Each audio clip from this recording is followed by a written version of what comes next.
there's been some things happening and, headline social media news that, like, we just got to talk about. Hola, everybody. This is Lucelania. Hey, what's up? This is Steph coming at you live. Two things. First, we got to talk about Freaknik.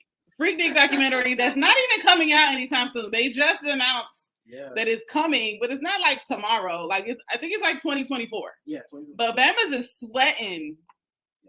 They are, and they're searching, and now you're already seeing all this footage that people literally took the time to convert from VHS to digitize it, to put it on social media, or find some old news program, all this stuff, because people are scared. But it almost seems like it's kids scared of seeing their mother, mostly. I haven't really seen too many people saying, like, I'm really scared to see my daddy on some video raping a woman, or my uncle, or my pastor, like, and which is why I want to talk about it, because one, is wild how women weren't the only ones there, but yet the most of the conversation is surrounded like, oh, you about to see your mama, your auntie, y'all was out there wearing nothing, dancing, and you see, and there's like this one picture where this lady is bent over and the man is spreading out her labia, and maybe she was consenting, maybe she wasn't, we don't know. But we do know that there are plenty of things that have happened down in Freaknik in Atlanta where women were not consenting. That plenty of women were saying, "Oh, like, we just went, we want to have fun. It's like spring break for Black people," which is what it's supposed to be. And a little bit of history that we found on Wikipedia. Freaknik was actually started by a group of sisters from Spelman who were from the DMV. It was the DMV club. Yeah, and I was like, us though, us. Like, I mean, I ain't gonna spell, but like, for real. But and they took the name of the song from a name of Freak song or whatever. Did they anticipate it was going to turn into that? No, it was just a way of like, hey, we're away from home, let's do this and have some fun and blah blah. And so I was like, but even from people who I know lived down there during that time, like Unfit Christian talked about how, like, she lived down there, she was a kid, like she wasn't there as a high school, college student. And so, like, people who lived in Atlanta know that it became a thing, that if you went outside, like, you couldn't avoid it. And she was out with her mom and her siblings, and like all these people, his mom and her mom was like trying to like pull them through the crowd, and she sees a woman on the ground surrounded by men, but you don't know at that age, there's noises coming from it. And trigger warning, I'm talking about sexual assault, so if we can skip, and I'll put a warning on the video and stuff. But she doesn't know if the sounds that she's hearing from this woman as her mom is like, let's go, let's go, let's go, is of pleasure or not. And going home and seeing a news report about how a woman was sexually assaulted and raped at Freaknik, and it haunting her for all these years later, wondering if that woman that she saw on the ground as a child, surrounded by men, and people like trying to see if that was what they were talking about, and how that was not an isolated incident. And so, I hope that they're doing a thorough job of telling the full story of Freaknik, because there are a lot of women and even probably some men, because let's be real, women are not the only ones that get sexually assaulted, that have likely been carrying shame because of trauma they experienced. Whether it was just being groped, because there was a lot of people saying, like, they were just grabbing at our clothes and taking our clothes off, and we're like, we just da da da. Or thankfully that there were some men who noticed what was happening and were coming, and that these women were being attacked by these men and pulling at their clothes. And this one guy started yelling police to get them to go away, because that was the only thing that he could come with to get them out of there. And he went and was like, are you okay? I'm just, that was the only thing I could think of doing. And they're like, thank you. And so, it's like, it could potentially be very triggering whenever this does come out, if they are telling the real full story. Yeah, I'm sure there were fun things and this and the other, but at the same time, because then there are a lot of people that like, oh, I was at church. I wasn't at Freaknik. I was at church. Let's also be real. Yeah, and actually, I saw an article with a group of women. I think one's a politician and some other professional women who are against the idea of this documentary being shared, especially because of the footage that's involved, and and it's something to be said about what happens when, especially now in this day and age, you have social media, you have a lot of things being recorded, right? And you get older, you have a family, you have a job, but yet now you have things from the past that resurface, and now it's like, what do you do? Like, do you actually have the right to be able to stop people from sharing these things after the fact? And what's the impact of that to you, especially when, for whatever happened 10, 15, 20 years ago, right? You're a lot of times we're different people from when we were teenagers or younger, or whatever case may be, or even young adults. But it'll be interesting to see what happens with this. Like, it's something that continuously following, because it definitely has struck a nerve.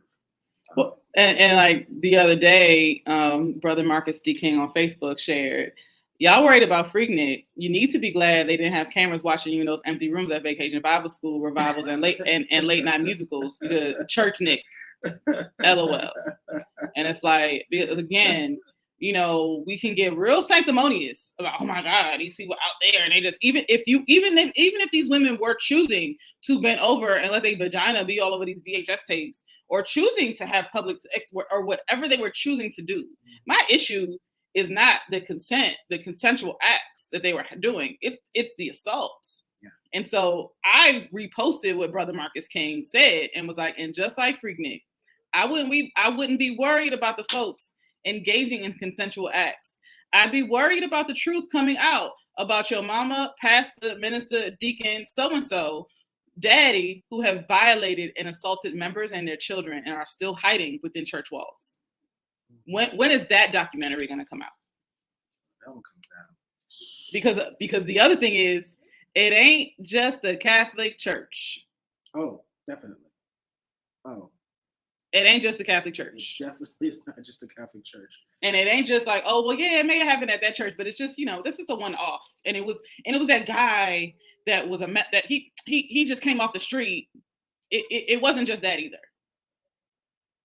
It's happening in the pulpits to this day. Don't hurt the feelings now. So what's this other topic that you? All right. So last one, because we gotta talk about the things. I feel like there's a lot. I ain't never heard this man's name in my life, and I don't even know if I'm gonna say it right. There's a Moroccan football player, soccer for y'all Americans. Yes. Akraf Hakimi, excuse me, sorry if I'm not saying that right, who is now estranged from his wife, Heba Abouk. Excuse me, that's and in the midst of a divorce. Now, let's he has been indicted for raping someone. Doesn't mean he's guilty, but just to put that out there. But it's been headline news because they're going through a divorce and she asked for half. And come to find out that 80% of his wealth is in his mother's name. So she won't be able to access it. And it became headline news for me on my social media pages because there are some men out there that's like, that's genius. She's a gold digger. And I'm like, now. There's a lot there. There's a whole lot there. Because cool, mama got a whole lot. With if we're there, and it's like, it's genius that he hid his money from his spouse, when they also have a child. And y'all be like, oh, that was, because I'm like, oh, just the face value of that storyline. But then you go deeper. You go deeper and find out that, again, he's been indicted. So allegedly he's a rapist. And she's divorcing him, and it seems to be like around the same time as like that this is all happening. So maybe she believes it. Maybe she knows. Maybe she knows that there's more. Maybe not. Maybe just the idea of it happening, even if he's innocent, is too much. Whatever the case might be, we don't really know what goes on between them. But it don't look good. And also to call her a gold digger when she's actually a very well-off actress. So maybe she was trying to prove a point by asking for half, or she just deserves it because she was his spouse and mother of his kid, all those things. But then here's the thing. So I've seen kind of a couple of different things, but there are a lot of what the story is saying is that he was 19 and she was like 31. So legal, but creepy at the very least. Okay. I've also seen that he was actually 24 and she was 31. A little better. Not my preference to be dating somebody that young. I mean, but I do believe if he was 19 and she was 31 and the roles were reversed, it would be like, he's a predator. Oh my God, she was 19. And I haven't really heard many people. On my timeline, I got really good people on my timeline because I curate it that way. You can do the same if you don't like what you see. You can just unfollow people. But there have been people on my timeline, but in like the social media world, I haven't really heard much of them saying like, he was legal, but this is kind of looking at her funny. Because what 31-year-old has anything to do with a 19-year-old? Like, for real? I got young siblings. I'm 40. My brother is 26. My 4-year-old nephew is his son. I don't look 40. At least that's what they say when they're trying to fuck me and they're 27. I might, and they're just saying that because they're hoping it'll work.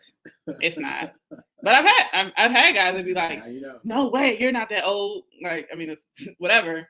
And for me, it's like, yeah, you're a cutie. Because I'd be like, oh, you're a baby. No, I'm not. I'm a grown man. And I'm like, yeah, I mean, technically you are. But I'm not going to look at you that way. I have a 26-year-old brother and a 22-year-old sister. And she's beautiful. Like, and I don't even want her dating you because you too old for her. But, so from that, and so then I started thinking, right? Because it's like, well, let's say, he was 19 and he was 31. And, I think she started playing soccer when he was like, maybe it wasn't him being genius. And maybe it was that his mom was controlling his finances because of all this. And he was like really, really young. So that's possible. That's awesome. Right? But then I'm like, because she's the response, he's an adult. So it's not like illegal for her to marry a 19-year-old. But then it's like the idea of what kind of 19-year-old really wants to be with a 31-year-old. Well, and maybe I'm reaching. Yeah, I mean, there's a lot of relationships out there where there's that age gap. And, some people enjoy what they enjoy despite the differences. I mean, I don't know. But what I wonder, and maybe, not that because you ain't never done that, but as the man on the podcast to help me understand, like, because I don't want to paint a broad stroke about, oh, that's mother issues, but it kind of seems like it might be in a lot of ways. I feel like a lot of guys could and do have these mother issues, and maybe it's the age thing, maybe it's other things in their dating life that are reflections of at least very toxic, unhealthy, codependent, maybe even abusive relationship with their mother. I think it just depends on what's the relationship. What is the relationship, right? Because, I mean, there are people who are attracted to each other. They may date for a little bit, whatever. It may not lead to marriage. It may not even lead to like anything long term, right? So at that point, it's like, well, is that really a big deal that if I'm, like you said, 31? Now, granted, I still acknowledge the fact that a 31-year-old and where they may be in life versus a 19-year-old where they are in life are two separate things, right? You may have someone who's literally just still in college, maybe, right? Or just finished high school, a little, and are just trying to figure things out for themselves versus you have someone who 30-something who, again, may have already started kind of building their career, right?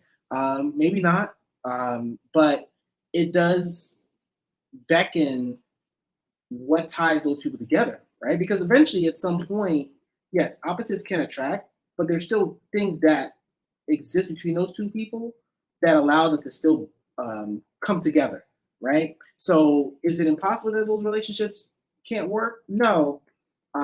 Is there opportunities for predatory behavior? Of course, we've seen it all the time.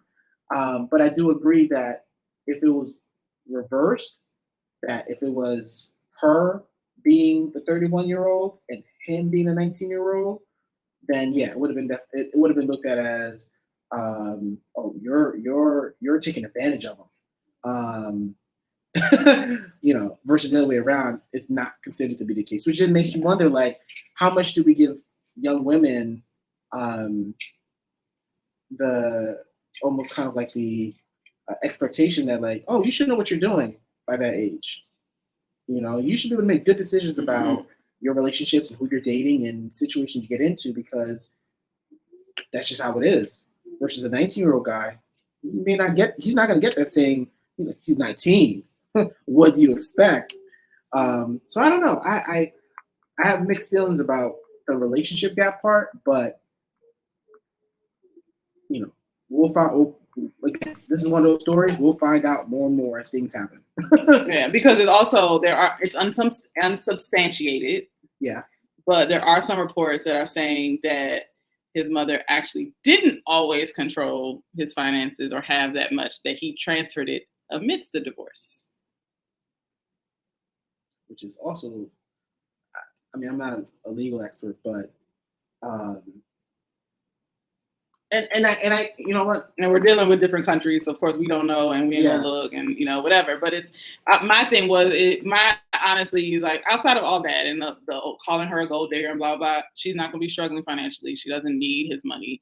But the idea of, again, because this is being talked about, I don't know the actual dynamics of his relationship with his mother, but an unhealthy relationship from mom to son absolutely can and often does affect all of our relationships, but specifically if you are a straight man, the relationships, sexual, romantic relationships that you have with women. Yeah. And maybe it is, virtuous and just love that you fell in love with a 31-year-old woman, but as we're interrogating our internal world and the things that impact us and healing and stuff, maybe if you have a pattern, maybe you look at that and be like, why is it that I don't like this certain thing, but I tend to always end up with this certain thing in a woman? Maybe it's something. It's like the idea of red flags, and like, oh, this is a red flag, this is a red flag, and not realizing I can look back and see the red flags in past relationships. I may have felt like something not right, but I wouldn't have necessarily seen it as a red flag in a relationship. That's why I stayed, because the red flag was really familiar, because it was reminiscent or exactly the same of familial trauma. And so it's like, to shame people like, you don't know any better, that's a red flag, this, that, and the other, blah, blah, blah. It's like, we gotta be able to acknowledge that it's like, okay, so if love is a frequency, right?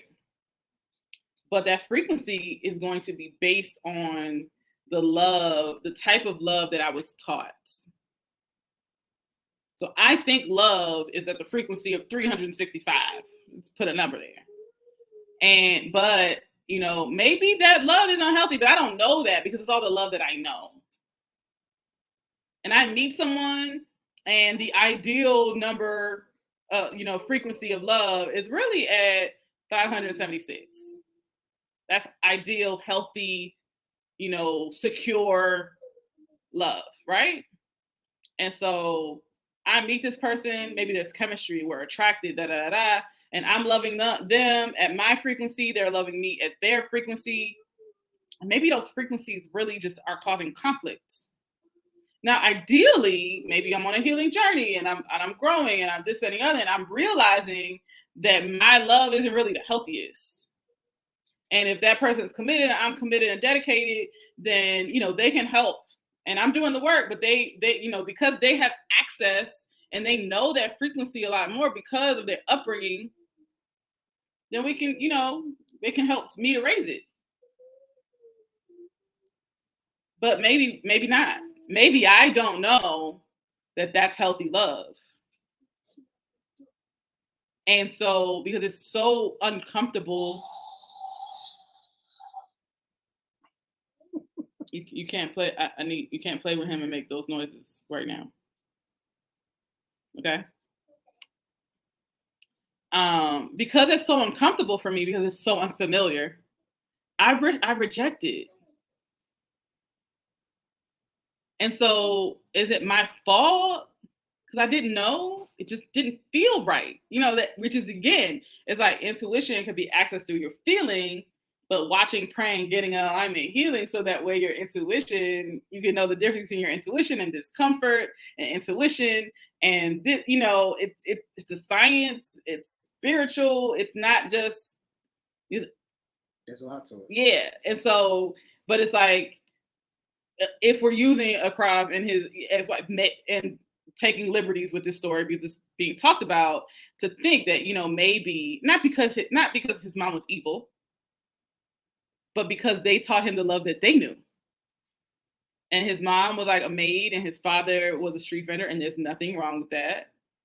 But because we live in a capitalistic society, that meant that him becoming a famous football star, making millions of dollars, you think he's worth like 80 million or something like that, he is now in another stratosphere financially than his parents were. And in the science of getting rich, talks about how, like, not that you can't love people without money, but you can't love them as well without it, because of the fact that we live in a capitalistic society. Not being wealthy means that we don't have access to loving people in the way that we could if we were. Because you got money, you need money to buy things and to provide and this and the other. And so, like, a lot of what we deal with in interpersonal relationships in our families really just comes down to, we live in a fucked up society and we don't have enough. And it's built to keep us from having enough. And that feels terrible, that I can't give you what you deserve. And instead of taking that out on the system, we take that out on each other. And so love maybe has meant for my family and what I was taught, survival. And survival is important, but it ain't everything. For me, my frequency of love was, I struggled with an abandonment issue. So my frequency of love said, well, people who love me will stay. Doesn't sound bad, right? Yeah, but if they're abusing me and they stay, I was like, but they love me. Because they're staying. And the people who don't love me, they leave. That anxious attachment. For someone who might be avoidant, and they might have had a family that was maybe stable and maybe provided for their needs and were there physically, but did not attend to their emotional needs. And so they felt like they always had to they always had to go within, and they couldn't trust anybody with their emotions. And they learn how to cope with that. And it becomes overwhelming to feel emotions, or for someone else to express their emotions, or to see the anxiety of somebody else. And then they avoid and run because their frequency is different than mine. And neither one of them are healthy. Because a healthy version of that would be secure attachment that says that we can co-regulate. I take responsibility for mine, you take responsibility for yours, but we can also help each other through regulating because we're there for each other. But I'm not necessarily codependent on you doing it for me. And we communicate, and sometimes, I'm a little bit healthier in the sense that I can do a little. You might need more, and I can give you that, or we're healthy enough to say I can't, and I need you to access that for yourself, or you can, and it's that kind of ebb and flow. That's what I'm learning. Still learning. I'm learning on the job here. Lots of learning. But a lot of it comes down to our upbringing, and I say mother because this is, we talking about his mom, but also because historically, even today, whether working or not, the mother usually is the primary caregiver for children, whether that is working or not. But also because coming up in May, we are talking about healing the mother wound at my Reimagined Healing Circle. Dear Mama is what this one is called. Brunch and Healing Circle under the communion series. We're healing through communion with each other. And so there are a few tickets left. There's only 10 people. Very intimate, very sacred space. If you've never been to a healing circle, it is an indigenous practice. Both African indigenous have healing circles. Native indigenous have their healing circles. It's the idea of creating sacred space because we heal to not heal in isolation, but to heal in community, to share thoughts, ideas, feelings around any topic. But in this space, we're going to be talking about our mother wound. I know that everybody is coming. It's going to be a small but diverse group. So I will be talking about what is the mother wound and how does that impact us, and what may it look like, and how it may have manifested in you as a woman or man, because it's open to both, and non-binary as well. However you identify, we're going to try to cover and give room for you to also be able to share in that safe place where you are. Whether your mom is still alive or your mom is deceased, an ancestor, honorable or otherwise, to talk about the lineage of mothers and how, the ancestral trauma that we've carried, but more importantly, how we can heal, how we can begin to heal. Because we ain't going to be able to do all this work in a couple hours, but how we can begin to heal, how we can start the journey if you haven't, be encouraged in continuing the journey. Because it is, how we can encourage each other to make necessary decisions. I'm never going to tell you what to do, but I will support you to access that inner knowledge for yourself and to trust what you need, and that you know what you need, and that you have the ability to get it in a healthy way. And so you can go to luzselenia.com/Dear Mama. And if you are on YouTube, you're going to see it in just a minute at the bottom of your screen, and purchase your tickets. It's going to be in Baltimore City. The address will be given to all of the people who are coming. And you're going to get a gift. Every person will also get free, included with your ticket, the ebook that I am writing, or I've written it, it's done, about healing through inner child healing. And so you'll also get that, as well as some other stuff, and brunch and mimosas. Yes. So I look forward to seeing y'all there. And I thank you all for having purchased your tickets, for those of you who have. And we're going to end with that because it's a lot. I love y'all. All right. So, thank you if you're still here. Thank you for being here. Yep. And as always, signing off, be as radiant as the sun. Adios. Bye. Bye. If you're still here, thank you for watching. Please like and share and subscribe so others can watch too. Have a good one. See you next week.